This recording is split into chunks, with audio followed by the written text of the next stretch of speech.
It's 6 minutes after 11 o'clock. Frank Nelson, good morning to you.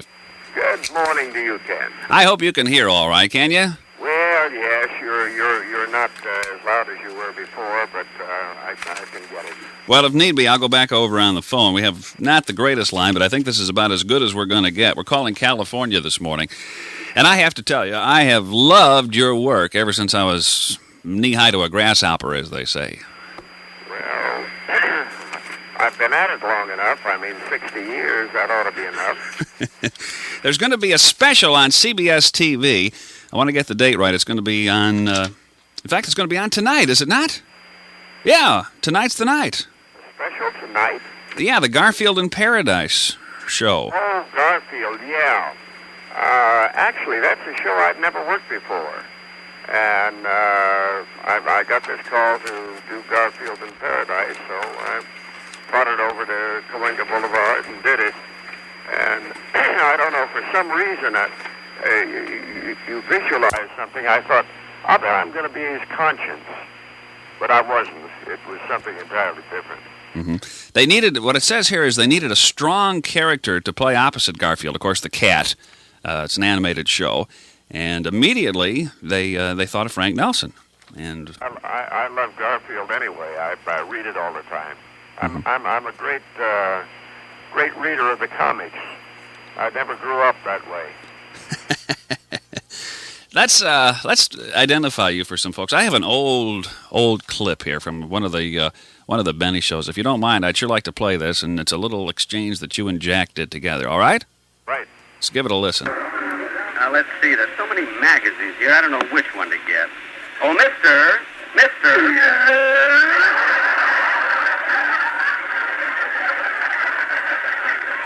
Why do I always have to run into him? Now, look, mister, all I want to do is buy a magazine. Okay. If you want to read it or tear it in half to show me how strong you are.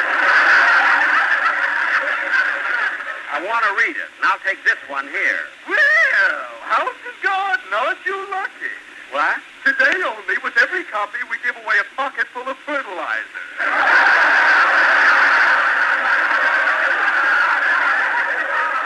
Now, look, clerk, I can't stand here all day. I'll take this magazine here, this copy of the Saturday Evening Post. Yes, sir, that'll be 15 cents. Here you are. You want it gift wrapped, I suppose. Oh, quiet. You burn me up, you stupid jerk. When you come round, I go berserk. Train now leaving for Albuquerque.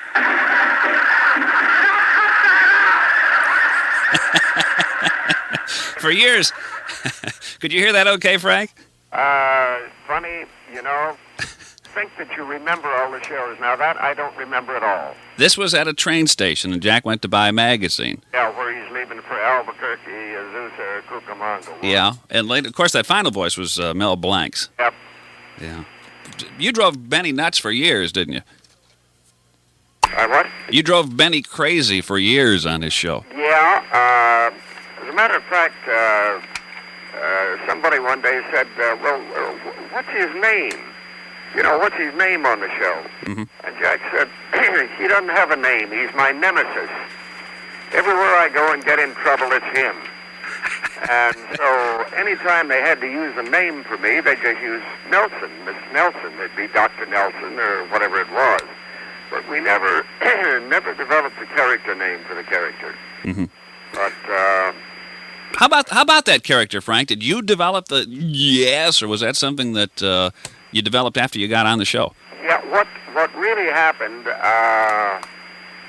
That just kind of grew like Topsy. What happened? I first started working for Jack, just doing casual characters, whatever happened to be in the show. And one week the writer said, "Hey, we're going to do that again." I said, "Do what again?" And they said, "Well, you remember last week you had a yes, and you stretched it way out, and it got a great big laugh." And I had to think for a minute, and I said, "Oh, yeah, I remember." And so we did, and that's the way it started. And so it went from there to the yes and the well and the ooh. The first time we did the ooh with Jack was funny. I kind of dogged it in the rehearsal. And, he didn't know just how it was going to play, but he wasn't paying too much attention either. And finally we got on the air, and his line to me was, "You really hate me, don't you?" And I said, "Whoa, do I?" And he went right on the floor. Went right down the microphone and pounded on the floor. He was a great audience, you know. Yeah, they say that Benny, now you can vouch for this or not, Benny himself wasn't all that funny when he wasn't on the show, was he? Well, no, Jack was not a funny man like Milt Berle drops one-liners, you know, and stuff like that. But Jack didn't do that. And there's another thing, when you say he wasn't funny, except when he was on the show, if you analyze Jack's character, Jack did something that no other comedian in the business ever did. And it showed the supreme confidence he had both in himself and in the people that worked with him. All of the joke lines were with the second Bananas. We had all the jokes. He was our feed. Mm-hmm. He was the victim of the jokes, really, wasn't he? And the funny stuff came because he reacted to you folks, I suppose. That's right. Now, the things that were funny with Jack were character things, like his cheapness and your money or your life. Well, I'm thinking, you know, that kind of thing. But so far as joke lines, he just didn't do joke lines. Mm-hmm. There's maybe running gag is the best label we can put on this, though. When you said let's do the ooh again or the e again or the wow whatever, or the well again. The show was loaded with running gags, even from the beginning of the show. Somebody would make a little reference to something, and then later in the show, that same business would come up again. And well, that was in the writing, and the writers were absolutely magnificent at taking a joke and repeating that joke during the show, you know, finding another spot for it in the same show. Uh-huh. Of course, we always heard about his blue eyes. I remember one show very distinctly. Jack said he'd been out skiing. And everything went fine except somebody took a shot at him. And later in the show, we hear from Dennis Day. He comes on and he starts talking about being out duck hunting with his mother. And they took a shot at a blue-eyed duck. So yeah, his mother, you know, was Verna Felton. That's right. And she was just great. You, when you talk about the top radio shows, and in fact, I was even pleased to see that they listed the Benny Show as one of the top 10 television shows ever produced. And I forgot who they was, but it was an organization that sat down. They tried to list them. It was nice to see that Benny's program made it. But when you talk about radio, you are really talking cream, aren't you, when you talk about the Benny program? That's right. To me, the very best shows that we ever did with Jack Benny were the radio shows. Jack's sense of timing was absolutely magnificent. And in the radio shows, after all, we're reading a script.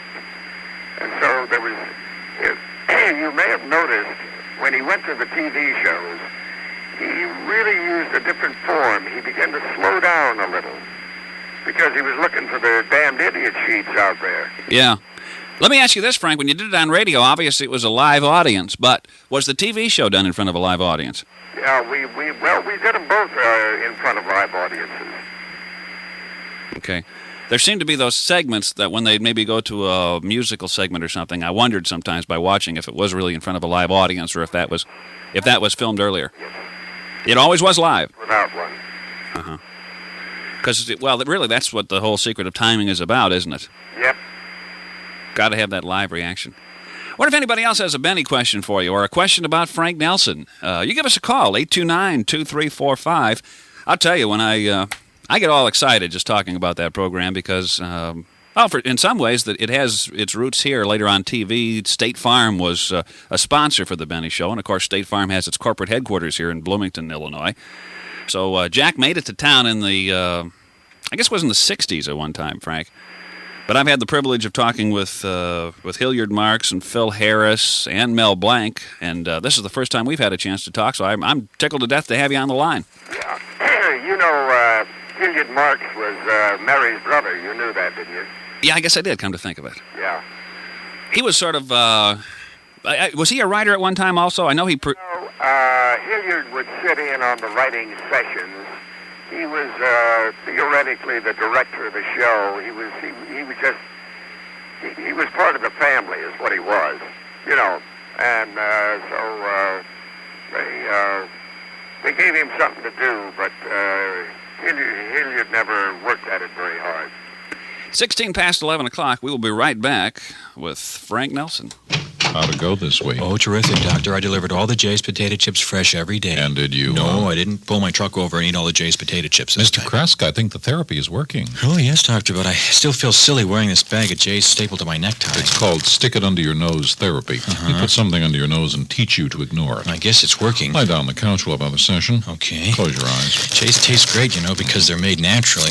What's that? Oh, nothing. Keep your eyes closed. All Jay's use is selected potatoes, corn oil, and salt. Some chips put a lot of stuff in their chips, so they're not pure and simple like Jay's. No, they're not. Maybe I should get a job delivering some other chip. Jay's is so pure and simple, they're hard to resist. What? Resist. They are hard. Your mouth sounds full. Oh, really? Why are you tickling me? Brushing the crumbs off of your... What crumbs? Okay, session's over. Doctor, do you think someday I'll be able to deliver Jay's without eating them? We'll see. Let's make an appointment for, say, having soup for lunch tomorrow. Lunch tomorrow. Thank you, Doctor. Thank you. Jay's potato chips. Pure and simple. Guess that's why people just can't stop eating them. First time you've ever been pulled over and not by the police, right? Yeah. Where are you headed to, Terry? Colfax. Open this envelope up, and it's probably not every day that you get your hands on a $50 bill. Everybody we know is hoping to win that beautiful red Ford Mustang convertible from Denison Ford, and WJBC is going to be giving it away to someone showing that spirit. But we have hundreds of other prizes to give away too when we ask you to wave, or when we draw your entry blank out of the hopper. You remember that entry blank you sent us when you put the sticker on several weeks ago? Sent your entry blank in a long time ago, didn't you, Marilyn? Yes, I did send it in the day they came out in the penny saver. See, now I knew that, because you know how deep it was in the box when I reached down and grabbed it out? Was it yellowed around the edges? Yeah, frayed, and but that doesn't matter. You called and you win. If you haven't mailed us your entry blank, get your Spirit sticker at Carson's or Bergner's service desks, at Finnegan's Video Rental, or here at WJBC. Put it on and mail us the backing. Then keep your radios on WJBC and come up a winner. Congratulations. Thanks a lot. Here's the spirit, hear it. We're the spirit of the county, WJBC. It's 11:18 in the morning. Everybody that I've ever talked to, Frank Nelson, has certainly enjoyed working with Benny, and I assume you fit into that category too, don't you? Well, you betcha. Jack was wonderful to work for, easy to work for. It was one of the easiest shows in the world to do. Mm-hmm. Everybody knew everybody else, and Jack knew exactly what to expect from these people. And so things rolled along very easily. I don't know how he happened to surround himself with such great talents, like yourself, seriously. The auditions must have been tough when he was looking for people. I think he... Well, actually, no, I mean, in the main, there were people that he had known. Some of them he'd known in vaudeville, and they just all seemed to fit in, that's all. It's an interesting thing. About 3 years back, I did a campaign for McDonald's where I was exclusive. I remember that. Yeah, and I was playing a passport agent. And the people that made the commercials, they didn't know what the hell it was about. They said, what is this? What's he doing? And by the end of the second day, they'd call up to one of the gaffers and say, move that arc a little bit. Yes. And everybody on the set was doing it. And I wondered, of course, I thought, well, after all, 38 years of this is a long time. And I wondered, how it would really play. Mm-hmm. The amazing thing is, it really caught on with the kids. Kids would go into McDonald's, and they'd say, I'll have a hamburger, and they'd say, you want fries? Yes! And everybody was doing it. All the kids were doing it. And I kind of thought I would maybe had a new career in commercials, and then they changed agencies right in the middle of the thing. So that took care of that. Yeah. Well, it is such a strong character. Nowadays, everybody's so afraid of being typecast. I don't want to be labeled anything. But, really, for good comedy, you almost have to, because then people know what to expect, don't they? That was one of the things that you didn't like about radio in those days. You were typecast. In other words, once I started doing comedy almost exclusively, I couldn't get out from under it. I started out as a leading man, and I worked with a lot of the stars out here in the early days on the old Hollywood hotel shows, Shell Chateau, any number of the shows that I did out here, and did actual leads with big picture stars. Now, this was on radio, though, right? Yes, on radio, because there they didn't see you, and it didn't matter, because your voice wasn't that distinctive. But the second they saw you on television, they said, "Oh, there's the funny guy from the Benny Show." And I got a couple of agents one year, and I said, "Look, just get me out from under this character. Get me a good heavy in a picture. Yeah, I don't care what the salary is. I don't care about anything. I just want to get out from under the Benny character."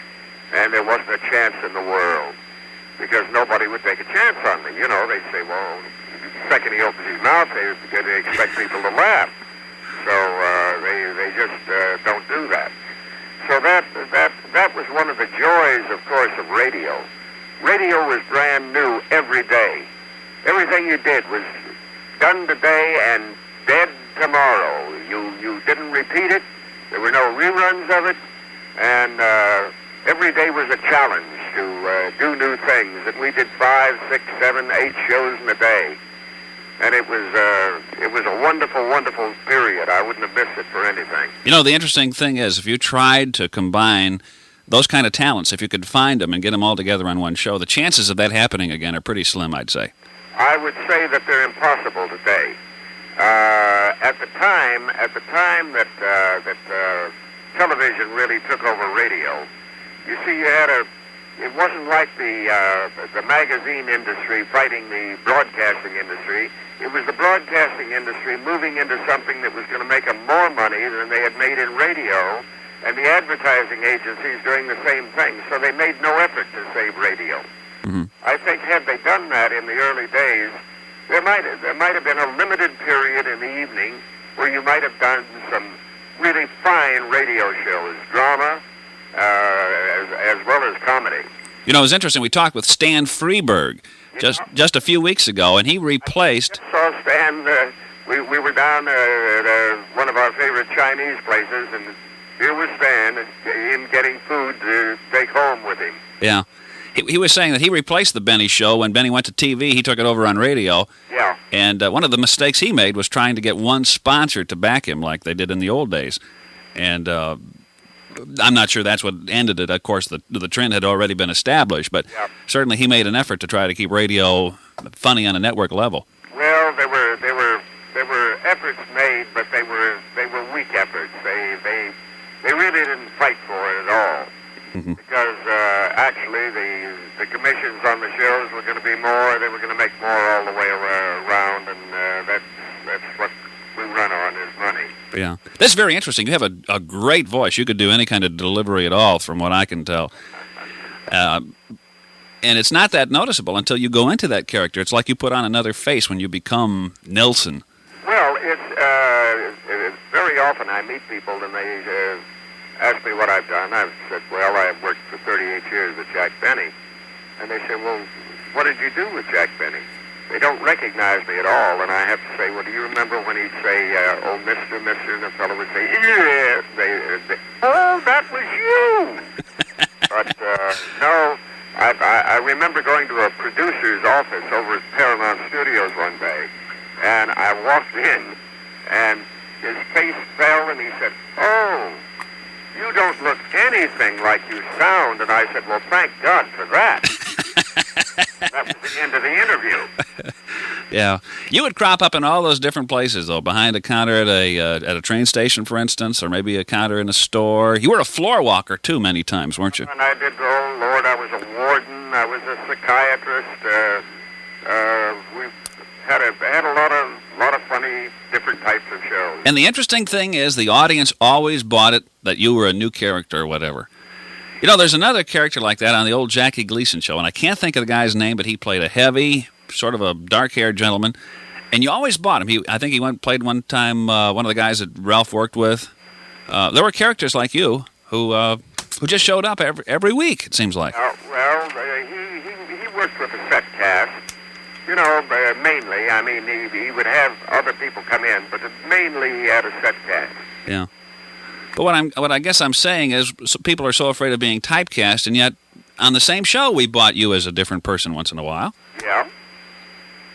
Very interesting. I did I Love Lucy one week, and Lucy said, "Gee, we'd love to use you next week, Frank.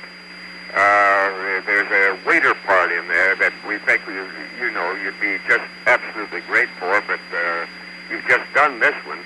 And then she looked at me and she said, "Look, would you shave the mustache?" And I said, "Yeah, I guess so." And I think that's the only time I ever did a show without a mustache. Mm-hmm. And they put a pair of real thick lenses on me so that it looked like they were bottle tops out of a Coca-Cola bottle. And I stuck in a gag myself. They moved tables on me, and I came in with some food, and I looked at the table carefully, and then I began feeling the seats to see if I could find someone. And it broke Lucy up. She said, "Oh, leave it in, leave it in." That is neat. You worked in radio and TV when it was certainly in its heyday. I don't know where we're headed from now. Do you still look at the medium and kind of wonder where we are headed, Frank? Yes, I do, and I'm not very thrilled with it, very frankly. I think an awful lot of the shows they're depending on very little dialogue, very little real thought in plot, and car crashes and motorcycle crashes and gunfire and what have you. And it's not that I object to violence. I'm not one of those people who gets disturbed by violence on television. But it's just that it's almost predictable now. Mm-hmm. I think you're right. Somehow the writing seemed to be a whole lot better. I think that's even true of some motion pictures. They spend it all on bringing maybe in a name that has made it. And that, but they do some motion pictures that, I think I'm reasonably intelligent, and I go and look at them, and I think, what in the devil was that thing about? I can't even figure out. I think everybody must have been high on something because they couldn't have made that picture. Yeah. Well, comedy is definitely one of the toughest things to do, and you and all the Benny cast did it so well. I really want to thank you for the laughs. It sounds silly to say thank you, but I really mean that. I got some real joy as a youngster watching you work. Well, that's one of the great pleasures. Now, I've just 10 days ago reached the magic age of 75, and happy birthday late. Thank you. And I really get a kick out of it when somebody walks up and says, "You'll never know how many laughs you gave me, how much joy you gave me." And I think, well, that kind of made it worthwhile, because when you think you lived on a yes for 38 years, it's not the most thrilling thing in the world. But at least it let me raise a good family, and I've got a son who's an audio engineer and a very fine one. Mm-hmm. And as a matter of fact, the Summer Olympics, he did the opening and closing of the Summer Olympics. Oh, I didn't know that. Yep, so he's considered one of the top engineers. Yeah. What is his name, Frank? Doug Nelson. Okay. Frank, tonight's the night. The Garfield in Paradise is going to be on. It's going to be on CBS. You do the voice. Do you do a well in there at all? I don't have much to do in it, but I love that cat. That cat's a people, Yes. Has a mind of its own. Garfield in Paradise tonight is on CBS TV, which is, of course, the one that Benny was on for so many years, too. Frank, thanks a whole lot. It's a pleasure talking with you. Well, thank you, Ken. It's been a pleasure talking to you. All the best. Frank Nelson.